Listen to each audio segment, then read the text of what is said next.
Si je vous dis Sylviane Agacinski, vous me répondrez avant tout qu'elle est la femme de Lionel Jospin et je ne pourrais pas vous le reprocher puisque les médias se sont emparés d'elle, notamment lors des dernières présidentielles et ne l'ont pas ménagée d'ailleurs. Mais il serait malvenu de la cantonner à son seul statut de femme 2, car elle n'a pas attendu d'épouser Jospin en 1994 pour être une philosophe reconnue.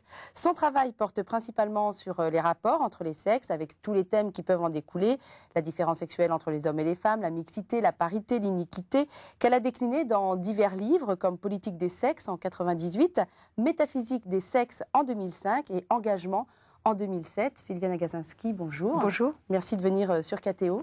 Dans VIP, ça ne vous agace pas un petit peu qu'on cite toujours votre mari, Lionel Jospin, à votre propos? Vous voyez, vous venez de le faire.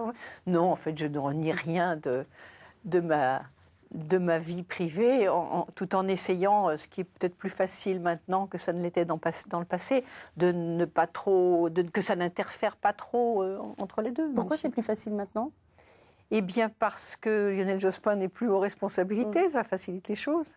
Et c'est vrai que je disais que les médias, vous n'avez pas ménagé, ils vous ont même passé à tabac, on pourrait dire ça, utiliser cette image-là.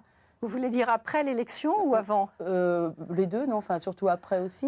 Il y a eu le journal interrompu. Oui, ça n'a pas tellement plu, alors que précisément, au fond, ce journal a été vu presque comme avec une signification politique, comme si effectivement je ne pouvais rien exprimer d'autre qu'un message politique venu éventuellement du côté de mon mari, alors qu'en fait ce journal, et même si en l'écrivant je n'avais pas prévu de le publier, était l'expression de l'ambiguïté même de la situation d'une femme, non seulement comme moi, mais comme beaucoup d'autres épouses de politiques à l'époque, et qui se trouve dans une situation un petit peu impossible parce que, comme toutes les femmes de notre époque, généralement, elles ont aujourd'hui un métier, une occupation, des responsabilités propres, un trajet qui est le leur.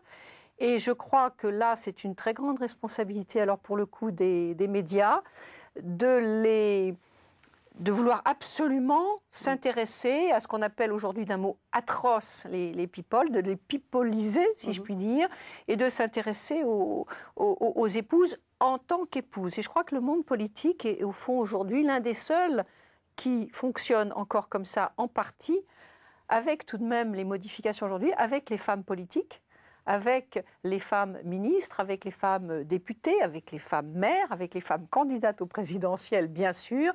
Les choses sont quand même en train de bouger considérablement et je crois que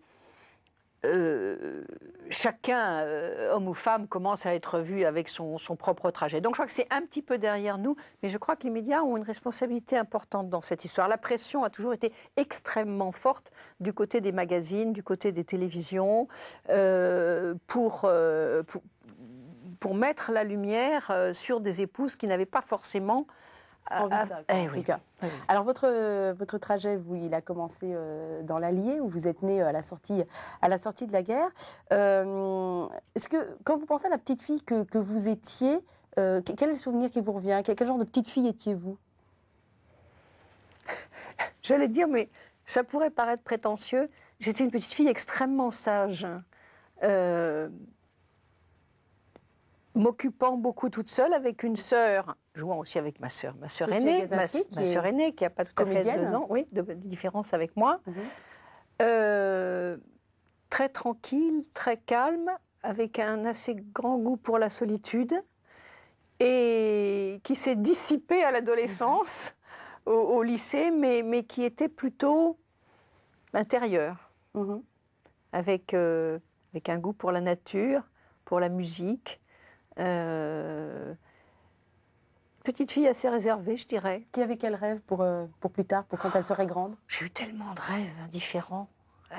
Mon premier rêve, c'était d'être chanteuse, c'était d'être cantatrice. Ma mère chantait très bien, elle chantait des airs d'opéra et d'opérette. J'écoutais de la musique beaucoup à la radio ou avec des disques. Et chanter l'opéra, ça me paraissait quelque chose d'extraordinaire. C'était ma première, mais je n'appellerais pas ça une vocation parce que c'était flou, c'était vague comme ça. Mais c'est avéré que je n'avais pas la voix pour ça. Quand vous pensez à votre enfance, y a-t-il une odeur particulière qui vous revient à l'esprit? Une odeur, un parfum? Oui, l'odeur de l'enfance. Peut-être un parfum de ma mère. Je trouvais le parfum qu'elle mettait comme une essence de la féminité. Mais vous voyez, je n'avais jamais pensé à ça. C'est parce que vous me posez la question. Sinon, non, je ne vois pas d'odeur, de parfum particulier, non. Si vous pouviez croiser la petite Sylviane Agacinski au coin d'une rue, on va dire qu'elle a 7-8 ans, vous lui diriez quoi aujourd'hui? Je ne sais pas tout ce qui t'attend et ça va passer très vite. mais vous voyez, vous dites si on pouvait croiser la petite fille qu'on a été, mais je pense que si on pouvait croiser la petite fille, l'adolescente, la jeune femme, l'impression que j'ai, moi, c'est que au-delà de quelque chose qui subsiste, eh bien, ce sont d'autres personnes. J'ai presque le sentiment, oui, d'une étrangeté. D'une étrangeté, c'est-à-dire une mue qui s'opère à chaque fois, on abandonne l'ancienne peau et on en récupère une nouvelle. Exactement, je dirais ça très volontiers, c'est-à-dire qu'il y a une véritable étrangeté, sauf que les précédentes ne savent pas comment elles vont se transformer. Il y a presque une métamorphose, oui, c'est vrai. Transformation interne, transformation au contact du monde, avec les rencontres que l'on fait. Et cela donne aux souvenirs que l'on a un air extrêmement étrange. Non, et pourtant c'est moi. Les transformations du corps aussi, hein, vous qui incarnez beaucoup votre philosophie. Alors pourquoi la philosophie justement? Ça vous est venu à quel moment cette idée de se dire tiens, je vais faire de la philosophie? En fait, c'est venu assez banalement, non pas en classe de philosophie, où là, ça s'est vraiment confirmé, mais peut-être en classe de première, où j'avais un professeur de français qui nous faisait beaucoup travailler les auteurs du XVIIIe siècle, et donc des gens comme Diderot, comme Voltaire, comme Jean-Jacques Rousseau. Et c'est là que le déclic s'est fait, en me disant, mais ces auteurs-là, je percevais qu'il s'agissait d'autre chose, d'un effort de la pensée, d'une sorte de compréhension du monde et de l'humain qui était très ambitieuse, mais aussi rationnelle. Et puis ensuite, avec la classe de philosophie, ça s'est confirmé beaucoup, bien qu'en même temps, j'avais une passion pour le théâtre. Et alors là, c'était plus le chant, c'était plutôt la comédie. J'étais tentée aussi d'être comédienne à une époque. C'est votre sœur finalement qui a accompli ce parcours-là. Oui, on a fréquenté toutes les deux le conservatoire de Lyon, le conservatoire d'art dramatique de Lyon, et elle a continué, et moi la philosophie m'a retenue plus exclusivement. Oui. Alors votre pensée est très orientée sur la question féministe principalement. Pour quelles raisons aussi est-ce que vous arrivez à retrouver pourquoi vous êtes orientée sur cette question-là? Je crois que ce n'était pas forcément une donnée de départ. Le premier auteur sur lequel j'ai écrit était Søren Kierkegaard, un philosophe danois du XIXe siècle. Et comment dire, c'est la rencontre avec les grands textes philosophiques qui est une vraie provocation pour une femme. C'est-à-dire que ces textes sont tellement à la fois centrés sur qu'est-ce que l'homme, sur la condition humaine, et en même temps, ils sont tellement marqués par la trace de la masculinité de l'auteur, et ils procèdent tellement à une exclusion du féminin et des femmes, à la fois dans le contenu, mais aussi dans le discours, dans l'adresse. Enfin, on prend par exemple, je sais pas, on prend une conférence de Hegel qui ne s'adressait qu'à des étudiants, ça commence par « Messieurs ».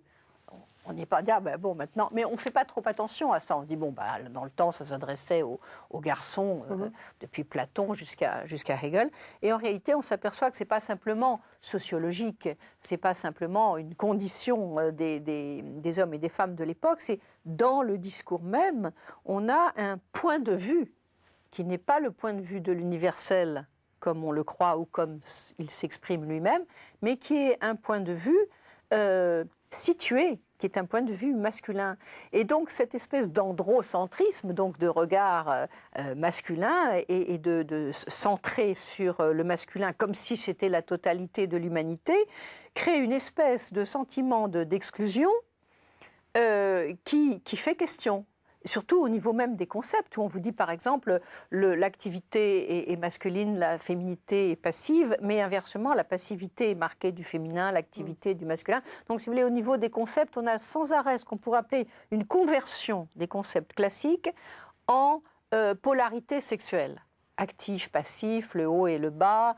On verra les qualités morales, par exemple, tout ce qui est viril et tout ce qui est féminin. Tout ce qui est viril est valorisé comme universellement valorisé. Tout ce qui est féminin est dévalorisé. On commence à se dire, bon, ça fait beaucoup. Vous êtes parti d'un constat, en fait. On a envie de travailler. Oui, exactement. Vous êtes parti de ce constat-là. On a envie de travailler là-dessus. Qui s'est répété, et vous êtes dit, voilà, j'ai trouvé mon cheval de bataille. Oui. Sans que ce soit, si vous voulez, au départ, ni même ensuite, l'objet privilégié ou central, forcément. Et ce qui m'intéresse maintenant, d'ailleurs, c'est moins le féminin ou la féminité que le jeu entre les deux. Ce qui est absolument fascinant, c'est cette polarité en elle-même. Quelle définition vous donneriez de la femme, vous? Mais justement, on ne peut pas définir la femme toute seule. Je vais vous définir celle du petit Robert, vous dire celle du petit Robert. Il n'est pas tout neuf, mon petit Robert, mais je pense que ça n'a pas changé. Être humain du sexe qui conçoit et met au monde les enfants. Du sexe. Oui, c'est le vieux sens du le sexe. C'est le sexe féminin, ou le beau sexe. Qui conçoit et met au monde les enfants. Ça doit vous parler, conçoit et met au monde des enfants. Parce que si on vous qualifie de féministe, vous n'êtes pas comme Simone de Beauvoir, qui elle refusait, par exemple, tout le concept de la maternité. Vous, au contraire, vous avez un féminisme qui est incarné dans le corps humain féminin. Oui, il y a un trajet du féminisme, et on devrait même dire... Un petit peu désuet comme mot, hein, des féminismes. Voilà. C'est vrai, mais très tôt, même dans d'autres textes, je disais, le féminisme... Le mot a vieilli. Je ne suis pas sûre que la chose est complètement vieillie. D'engagement, je me souviens, oui. C'est un texte qui a dû paraître vers 2000 ou 2002, mais c'était un texte dans un journal. Engagement, il faut dire que c'est un recueil de textes et de conférences que vous avez pu écrire. C'est le dernier, ça, oui. Voilà, c'est votre dernier livre. Et effectivement, vous dites, oui, c'est un peu désuet, mais on l'utilise quand même. Oui, et c'est vrai qu'il n'y a pas un féminisme, il y a des féminismes. Déjà, encore actuellement, dans le passé, il y a aussi des féminismes, et il y a un féminisme qui, à chaque fois, c'était le cas de Simone de Beauvoir, qui a été tout à fait décisive, et même si on est dans l'après-Beauvoir, on est quand même encore dans Beauvoir, puisque l'essentiel de ce qu'elle a dit reste vrai. Pour ne prendre qu'un seul exemple, le fait, par exemple, qu'il n'y a pas de liberté sans liberté économique. Moi, quand j'ai lu Simone de Beauvoir jeune, et j'ai vu, mais si on ne peut pas payer son loyer, en quel sens ça a-t-il de parler de liberté? On sait bien que c'est vrai, c'est très prosaïque, c'est très, j'allais dire, matérialiste. Mais c'est une vérité profonde et qui a influencé considérablement les femmes à partir des années 50, après la publication, et encore dans les années 60. Donc il y a des féminismes. Je crois Simone de Beauvoir a compris énormément de choses, et peut-être même l'essentiel. Elle a très bien compris aussi ce que c'était l'androcentrisme, mais elle a manqué quelque chose qui n'est c'est peut-être pas un hasard.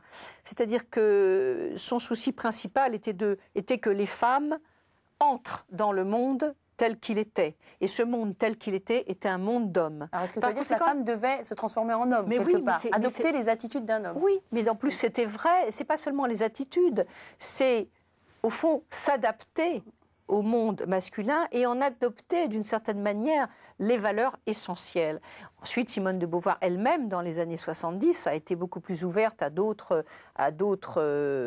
visions. D'ailleurs, là, je n'ai pas prétendu résumer sa conception, mais en tout cas, il y a une chose, effectivement, qu'elle a manqué, à mon sens, qui est le fait que, contrairement peut-être à ce qu'elle a dit et qui avait une certaine vérité dans le passé, on ne peut pas considérer la maternité simplement comme un handicap. Elle a eu l'air de penser que, au fond, historiquement, la subordination des femmes avait été liée, thème assez classique, à la maternité qui les handicapait, c'est-à-dire qui les enfermait dans le monde de la procréation, de l'éducation des enfants, etc. Or, évidemment, et ça elle le savait aussi, ça n'est pas la maternité qui les enfermait, c'est la famille patriarcale qui les a enfermés, c'est pas la nature. Et j'irai plus loin, et là, elle ne serait sans doute pas allée jusque-là, la maternité a été réquisitionnée dans la famille patriarcale parce que c'était une force et une puissance, pas parce que c'était un handicap.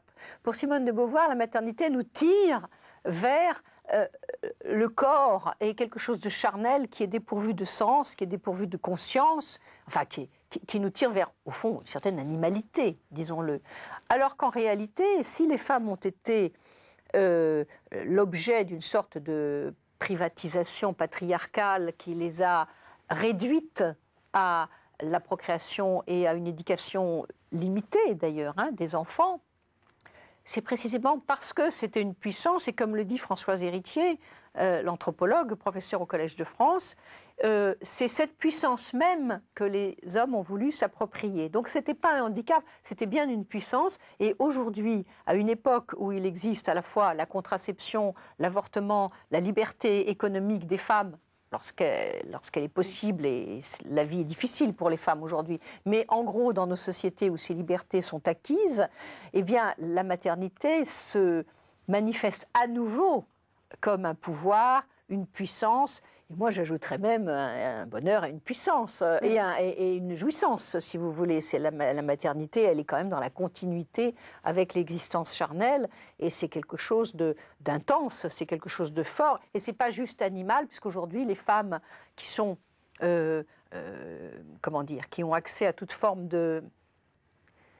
Lorsqu'elles ont cet accès aussi de liberté, de culture, d'existence personnelle, elles ne sont pas juste mères pour nourrir les enfants, c'est déjà beaucoup d'ailleurs, mais elles sont mères aussi avec tout leur être, avec toute leur culture, et l'un des rôles d'ailleurs si essentiels des mères, c'est pas pour rien qu'on dit la langue maternelle, c'est aussi la parole, c'est aussi tout ce qui se transmet de culturel. Autrement dit, la maternité a pris une dimension tout à fait nouvelle. Elle a pris aussi une dimension nouvelle dans un sens positif, puis dans un sens aussi négatif. Je pense notamment aux mères porteuses, où là on arrive à une sorte de commercialisation du corps qui est assez dommageable, en tout cas de mon point de vue, puis du vôtre aussi, je crois. Alors là, vous touchez un point sensible, effectivement, un point qui me touche beaucoup, parce qu'il existe dans le monde, effectivement, quelques pays, pas tant que ça d'ailleurs, pas tant que ça. Quelques États américains, pas tous, et quelques autres pays, qui ont pratiqué la légalisation de ce qu'on appelle les mères porteuses, c'est-à-dire, ou gestation pour autrui, comme on dit maintenant, ce qui veut dire qu'on peut faire une convention privée, qu'on peut passer un contrat avec une femme pour lui faire porter un enfant et qu'ensuite elle donne cet enfant aux parents intentionnels.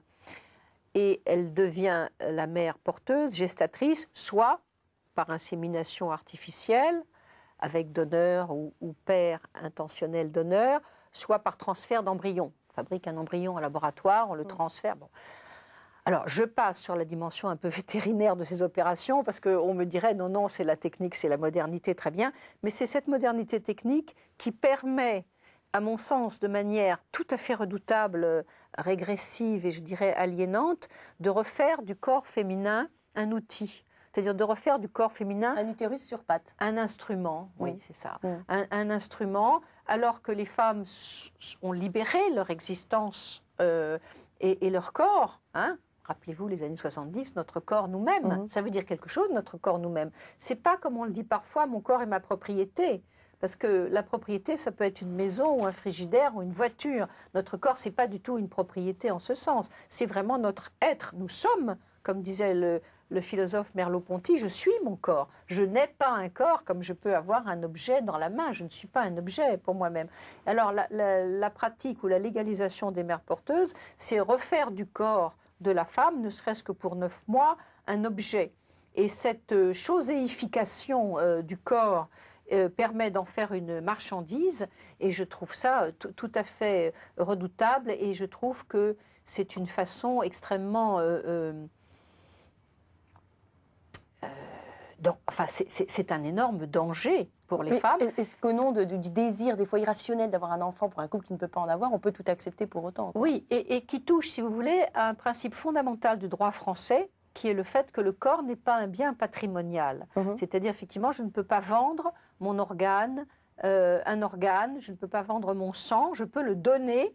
Ça, c'est codifié. Il faut que ce soit encadré, codifié. Je peux donner des organes. Et la place du don doit toujours être gardée, possible. Parce que le don c'est quelque chose qui qui déborde justement l'échange marchand. Et même pour porter un enfant, on peut imaginer la place du don. Ça ne me paraît pas impensable.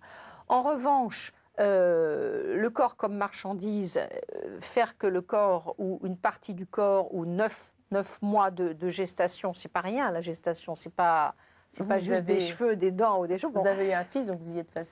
Voilà, aussi, toutes les femmes qui savent ce que c'est pas toujours facile, hein, c'est pas toujours bien vécu, mais c'est quelque chose qui touche évidemment l'être tout entier, pas seulement le corps, bien sûr. Et donc faire de cela une marchandise, c'est tout à fait redoutable. Et ça touche aussi donc aux autres aspects de la marchandisation du corps. Je citais le sang ou les organes. La question extrêmement grave est de savoir si nous sommes prêts, si nous avons envie. Et elle est là la question déjà, hein, que notre civilisation devienne une civilisation où tout peut devenir marchandise. Et j'ajouterai une chose pour les mères porteuses, c'est que si on vend une gestation, et beaucoup l'ont vécu comme ça, y compris parmi les mères porteuses ou les enfants que les mères porteuses avaient par ailleurs dans leur propre foyer, vendre une gestation, c'est vendre un enfant. Il ne faut pas se raconter d'histoire. On vend la gestation, donc on vend un enfant. Donc là, la réflexion doit vraiment être approfondie d'un point de vue éthique pour savoir si on veut s'engager dans cette voie ou pas. Et d'ailleurs, le problème apparaît de manière encore plus criante quand il y a un procès, que finalement la mère porteuse veut garder son enfant, comme elle le dit, alors que le couple considère que ce n'est pas son enfant à elle. Là, ça prend des proportions absolument dramatiques. Oui, les conflits sur ces contrats attirent notre attention sur le fait que ce n'est pas si simple de réduire le corps à un instrument. C'est toujours pareil, on fait puis on réfléchit après en fait. Oui, oui. Mais j'avais vu un jour à la télévision un reportage comme ça sur des mères porteuses qui d'ailleurs essayaient de nous faire penser que tout était parfait, que tout ça se passait très bien. Et l'une de ces femmes interrogées qui racontait donc qu'elle avait donné l'enfant aux parents intentionnels, qu'elle leur avait même apporté son lait pendant un temps après. Et puis en pleine interview, elle se met à éclater en sanglots. Et elle pleure, et elle pleure. Bon. Et le journaliste lui dit, mais pourtant ça va très bien, pourquoi vous pleurez? Et à ce moment-là, elle répond cette chose extraordinaire, elle dit, mais ça va très bien, moi je suis très contente de ce que j'ai fait, et je sais pourquoi je l'ai fait, mais mon corps, lui, ne le sait pas. Mais c'est hallucinant de voir ça, c'est-à-dire que cette femme se tenait à elle-même un discours dualiste absolu, c'est-à-dire j'ai ma conscience, j'ai ma pensée d'un côté, ma volonté, j'ai décidé de, faire une transaction, et mon corps n'a pas compris. Et mon corps n'a pas compris, c'est pour ça qu'il pleure. C'est pas moi qui pleure, c'est mon corps qui pleure. Alors, ceci est très intéressant, parce que du point de vue philosophique, on voit bien que cette femme a intériorisé un schéma qu'on lui met dans la tête et qui est un schéma moderne. Qu'elle n'a pas digéré elle-même. Et qu'elle n'a pas digéré elle-même, qui est celle effectivement de l'opposition entre la conscience, la pensée d'un côté et le corps de l'autre, et qui est tout l'opposé du « je suis mon corps », et qui est tout l'opposé d'une réflexion sur ce que j'appelle moi l'existence charnelle, avec toutes ces dimensions, tous ces aspects, et qui fait que, eh bien, effectivement, mon corps, mon ventre, eh bien, c'est pas un four à pain, comme tend à le dire quelquefois Henri Atlan quand il parle de l'utérus artificiel. Il dit « Ah, ben, ce sera bien, ça va être une grande libération pour les femmes, et on va pouvoir faire les enfants dans des bocaux. » Et il dit... Pardon, je fais cette digression, mais qui est proche de notre sujet. Il dit, si demain l'utérus artificiel est possible, il croit d'ailleurs que c'est possible d'ici une 50aine d'années, ce n'est pas absolument certain, mais ça pourrait se produire, la plupart des femmes préféreront faire les enfants en laboratoire. Ça va les libérer d'une tâche. Autrement dit, je crois que c'est un peu un regard masculin, déjà, ils commencent à penser la gestation simplement comme une tâche. Est-ce que c'est seulement une tâche? Donc, du point de vue, c'est un véritable bonheur. Voilà.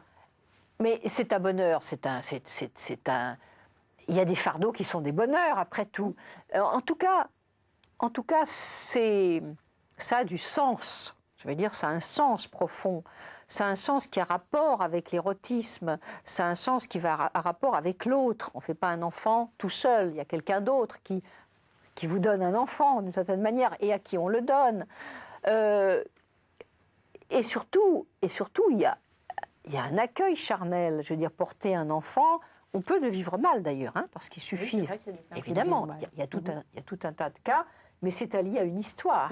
C'est une histoire qui fait que, je ne sais pas, prenons un exemple extrême, le cas du viol, et même s'il y a des femmes qui ont pu assumer des maternités à la suite d'un viol, il est évident que il y a une révolte, et ce n'est pas une révolte de la tête toute seule ou du corps toute seule, c'est une révolte de la personne tout entière dans son existence charnelle qui, ayant été violée, reçoit évidemment un enfant qui est forcément quelque chose comme un intrus, comme la violence de l'acte sexuel imposé par un violeur est une terrible intrusion. Donc, sans aller jusqu'à des cas aussi extrêmes, on peut imaginer que l'histoire d'une femme fait qu'elle n'est absolument pas prête à la maternité. Ça peut être un accident, ça peut être un homme qu'elle rejette. Vous voyez Médée dans la tragédie antique, elle arrive à tuer ses enfants par haine pour Jason. Donc tout ça est très complexe, on ne va pas idéaliser la maternité. Il y a aussi des mères terribles, il y a aussi des mères redoutables.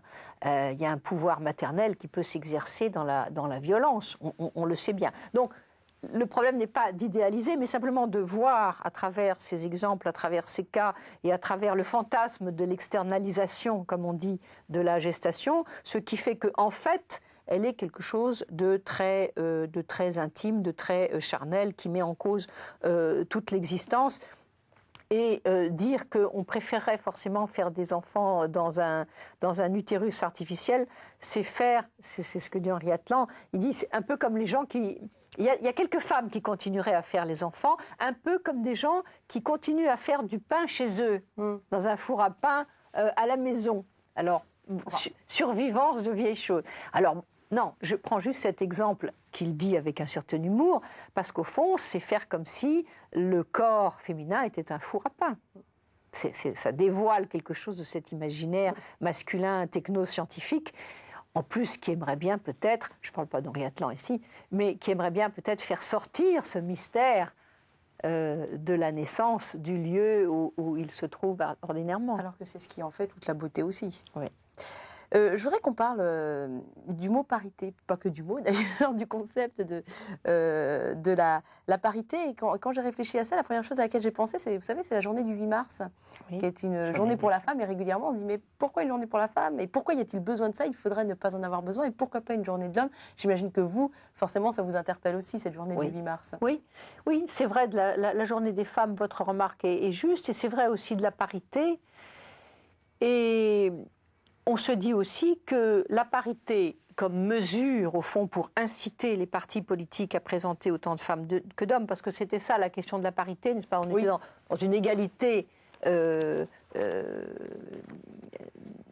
point de vue de la loi qui existait, c'est-à-dire les femmes et les hommes sont tous citoyens, ça veut dire qu'ils peuvent être électeurs et qu'ils peuvent être élus.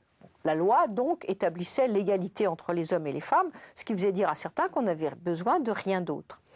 Dans les faits, c'était pas absurde du point de vue du fond, mais dans les faits, on a un fonctionnement lourd de la démocratie dont l'origine est entièrement masculine. La société politique était entièrement masculine. C'est vrai des Grecs et c'est vrai de la démocratie moderne aussi.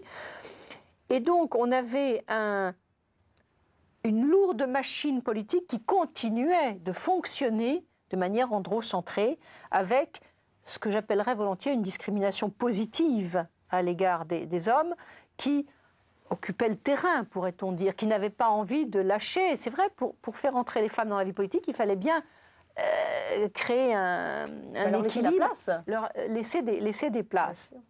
À partir du moment où les femmes étaient devenues, et c'était bien dans cette époque, formées, compétentes, avec les mêmes niveaux d'instruction, de responsabilité, de qualité intellectuelle, morale, politique et autres. Enfin, on sait bien que ces femmes existaient largement.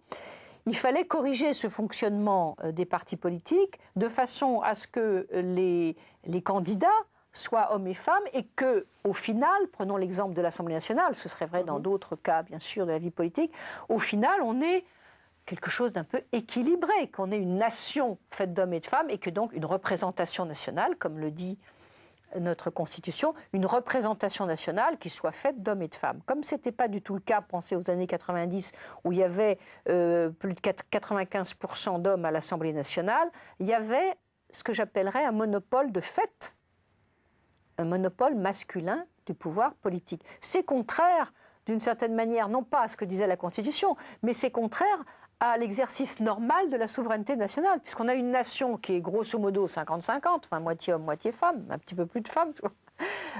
Et tout à coup, la représentation nationale, ça devient 95-5. On voyait bien qu'il y avait une anomalie. Donc l'idée de la parité, c'est la correction, pour le dire simplement, c'est la correction d'un monopole masculin en disant aux partis, bon, allez-y, présentez des femmes et des hommes, les électeurs décideront et on aura une représentation nationale, un conseil municipal, une assemblée régionale qui vont être équilibrées. Donc cette correction du monopole, elle était très importante, d'où la loi qui a été votée en 2000 et qui disait qu'il s'agissait d'inciter les partis politiques à présenter autant de femmes que d'hommes, de façon, en quelque sorte, à donner aux hommes et aux femmes un égal accès, c'était le terme utilisé, un égal accès aux emplois et aux fonctions. Mais le rêve ultime, c'est qu'on n'ait plus besoin d'en tenir compte. Le rêve ultime, c'est que ça fonctionne tout seul et qu'être citoyen, c'est vrai que par nature, le fait d'être citoyen n'engage pas la sexuation.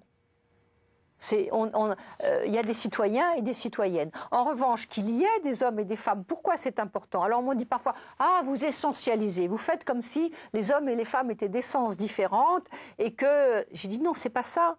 C'est qu'il y a une simplement réalité de cette mixité de l'humanité et de la société, donc de la nation. Qui ne se reflète pas? Oui, et que les femmes ne sont pas du tout nécessairement d'une essence différente, ce n'est pas mon terme, mais en tout cas, ce qu'on peut dire au minimum, c'est que d'abord, il y a une expérience. Il y a une expérience des femmes, il y a une expérience des hommes, et sur certains domaines, il est pas mal que les femmes soient présentes, même si elles vont s'occuper aussi de toutes sortes de questions qui n'ont rien à voir avec la sexuation. Je vais prendre un exemple aussi qui est important. Dans les commissariats de police, par exemple, on a pensé qu'il serait bon qu'il y ait plus de femmes. Commissaires ou... Non seulement commissaires, mais aussi dans la police en général. Est-ce qu'on dit policières d'ailleurs? Pourquoi pas? En tout cas, l'exercice normal du travail du policier, on n'est pas obligé de faire la distinction entre les hommes et les femmes, mais pourquoi il est important qu'il y ait des femmes dans un commissariat de police? D'abord parce que ça casse quelque chose. L'histoire nous montre que des communautés masculines, ça aussi, ça engendre certaines choses. C'est-à-dire que le fait quand les hommes ne sont que entre eux, ils le disent eux-mêmes d'ailleurs aujourd'hui très bien, que ce soit des policiers, quand il n'y a que des hommes, leur comportement n'est pas le même que quand il y a aussi des femmes. Une sorte de surenchère quand ils sont qu'entre eux. Il y a un côté, collectif. Il y a un côté collectif, c'est ce que j'évoque dans un chapitre qui s'appelle « La sagesse des femmes ». Ah oui, qui est le...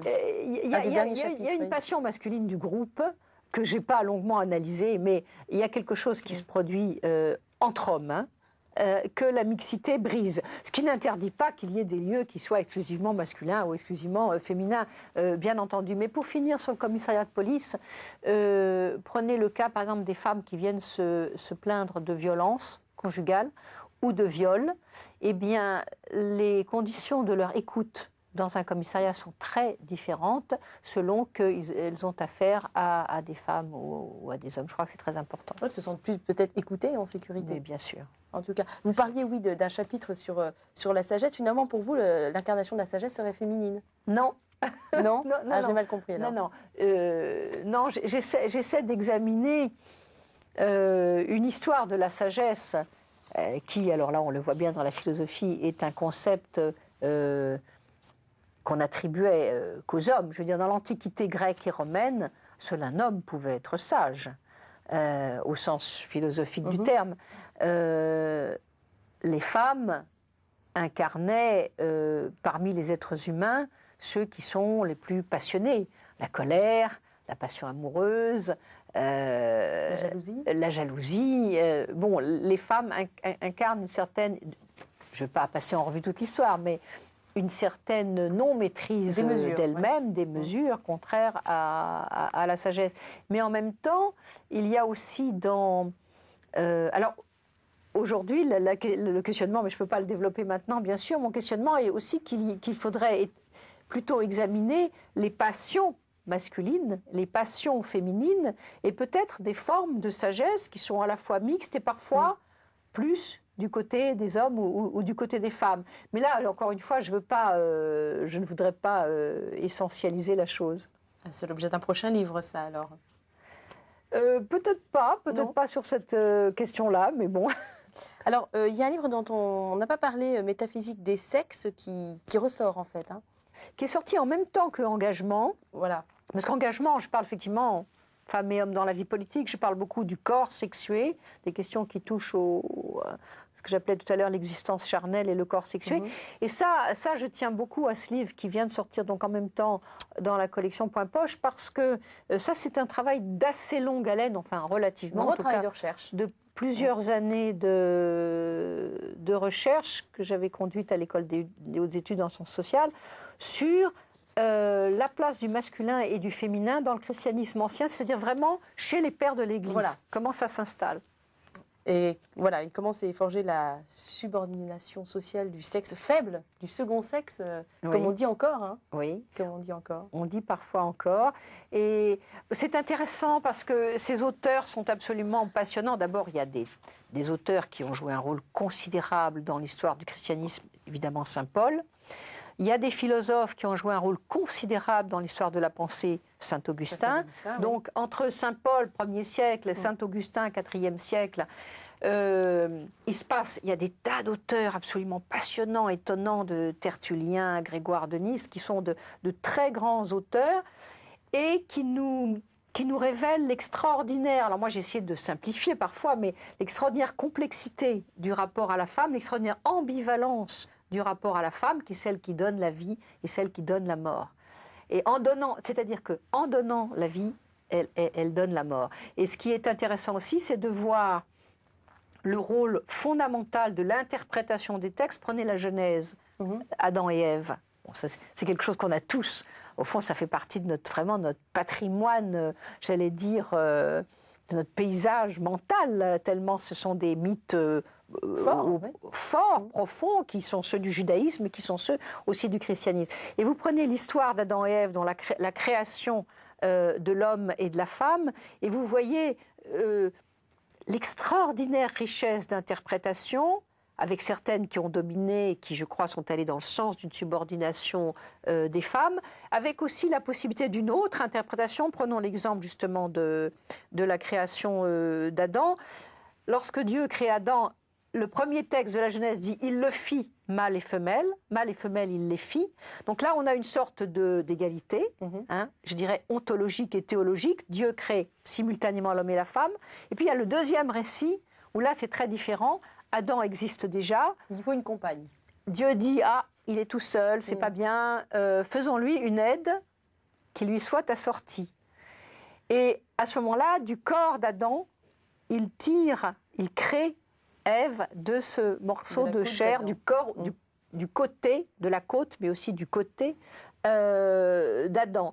Et là, la tradition des pères de l'Église s'est appuyée beaucoup sur ce deuxième récit pour souligner au fond, je citerai saint Augustin, que Ève a été créée corporellement pour aider Adam, alors que Adam a été créé pour son esprit à l'image de Dieu. C'est-à-dire on a une dissymétrie absolument. Il n'y a pas un homme et une femme, il y a un homme à l'image de Dieu créé pour son esprit, donc la finalité de Dieu en créant l'homme, c'est d'en faire un esprit, et la finalité qui est assignée à la femme, d'où sa subordination ontologique essentielle, c'est d'aider Adam. Alors c'est certes de l'aider pour lui donner une descendance.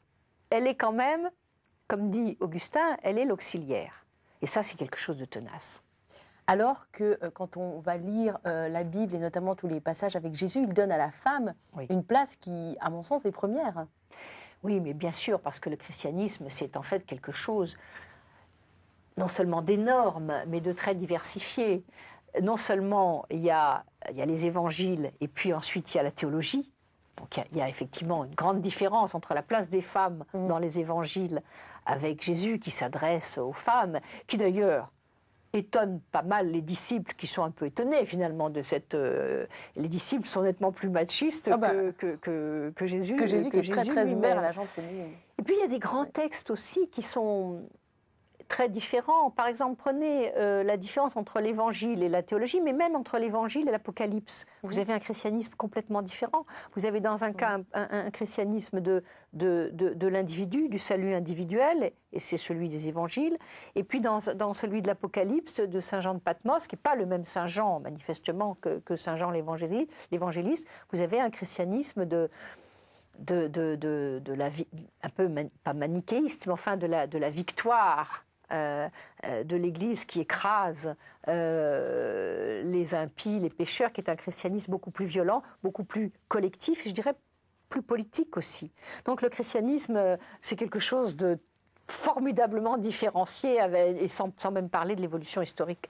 Vous avez été élevé dans cette religion, vous? Alors, c'est beau. J'ai été élevée effectivement d'un père catholique. Le père de ma mère était plutôt libre penseur. Mes parents n'étaient pas pratiquants. J'ai très peu pratiqué, mais enfin j'étais dans ma prime jeunesse. J'ai fait ce qu'on appelle la communion privée, puis la communion solennelle. Et puis ensuite quoi alors?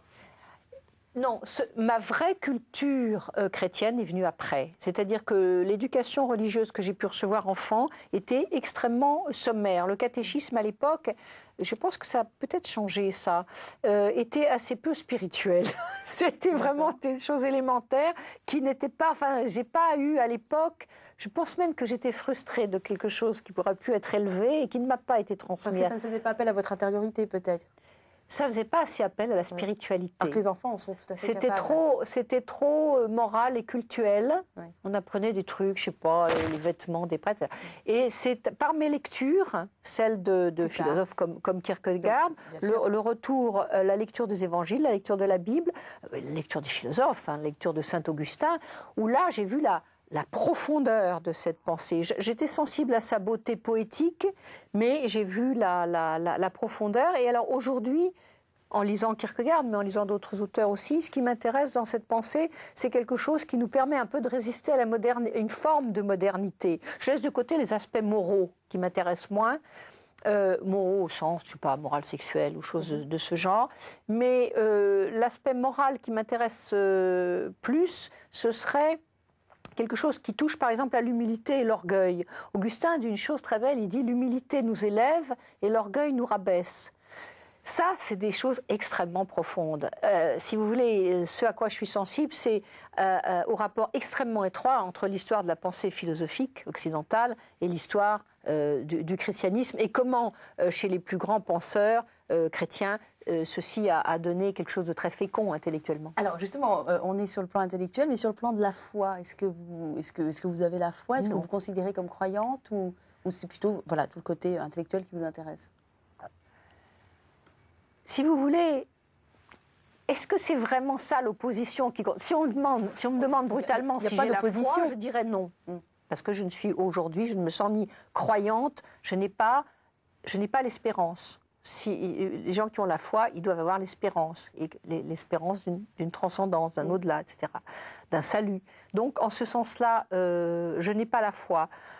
En revanche, en un sens où il peut y avoir une nourriture, quelque chose qui me donne à penser le sens de ma propre existence, et qui vient de là, oui, ça c'est autre chose. C'est une forme de nourriture qui peut venir de là, sans prendre finalement la forme d'un culte ou d'une espérance, mais qui peut contribuer aux questions que nous nous posons sur notre condition humaine. La mort vous fait peur? Je ne dirais pas ça, mais je pense que la condition de mortel, c'est ce qu'il faut avoir le courage de penser. Alors, c'est là peut-être que, justement, je me suis beaucoup questionnée par rapport au christianisme ancien. C'est que ce qui m'a frappée dans le christianisme ancien, c'est justement cet effort pour transcender le temps vers l'éternité. Ce qui me semble possible à moi de penser aujourd'hui n'est pas ça. Ce n'est pas de l'ordre d'une possibilité de transcendance et donc de dépassement de la condition charnelle. Et ce qui m'intéresse davantage, d'où aussi mon intérêt pour la génération, c'est l'idée d'une transcendance dans le temps de l'histoire et dans l'avant et dans l'après des générations. C'est-à-dire, j'ai l'impression que le dépassement de soi se fait du côté de l'autre. L'autre, les autres dont je viens, les autres qui me suivront, que j'ai personnellement des enfants ou pas. Hein, je pense que c'est le fait de conditions humaines. Je ne dis pas qu'il faut forcément avoir des enfants pour penser cela, mais plutôt du côté de la question du sens de notre existence comme étant essentiellement orientée vers l'altérité, mais une altérité qui... Alors, est-ce que j'y suis, est-ce que j'y suis pas? J'y suis pas en tant qu'individu enfermé entre sa naissance et sa mort, ou du moins circonscrit dans sa petite vie individuelle entre sa naissance et sa mort.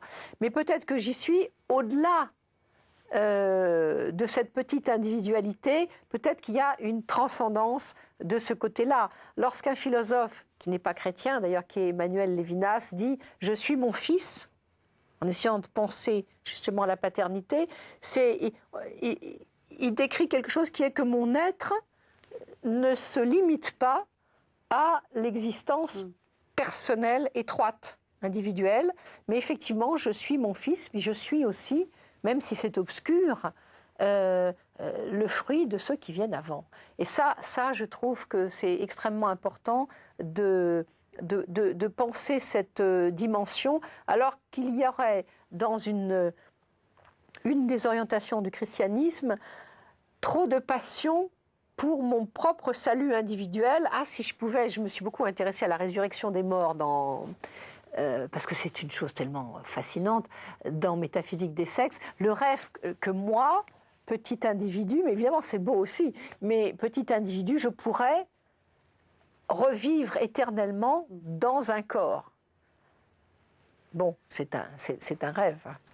Vous avez cité un mot, vous avez parlé de courage, qui est une valeur qui vous tient à cœur. Aristote disait « le courage est la première des qualités humaines car elle garantit toutes les autres ». Oui, oui. C'est très, vous avez raison, c'est très présent chez Platon et chez Aristote, même s'il ne donne pas tout à fait le même sens au courage. Vous donnez quel sens, vous, au courage? Le sens classique, c'est la force de l'âme. Pour moi, c'est la force de l'âme. C'est un mot qui est dérivé du mot cœur. Oui, parce que dans le temps, on voyait le cœur comme le siège, au fond, de cette force. C'est intéressant parce que ça prouve que... Enfin, ça signifie que ce n'est pas l'intellect pur. Et je pense que l'intellect pur ne suffit pas, jamais.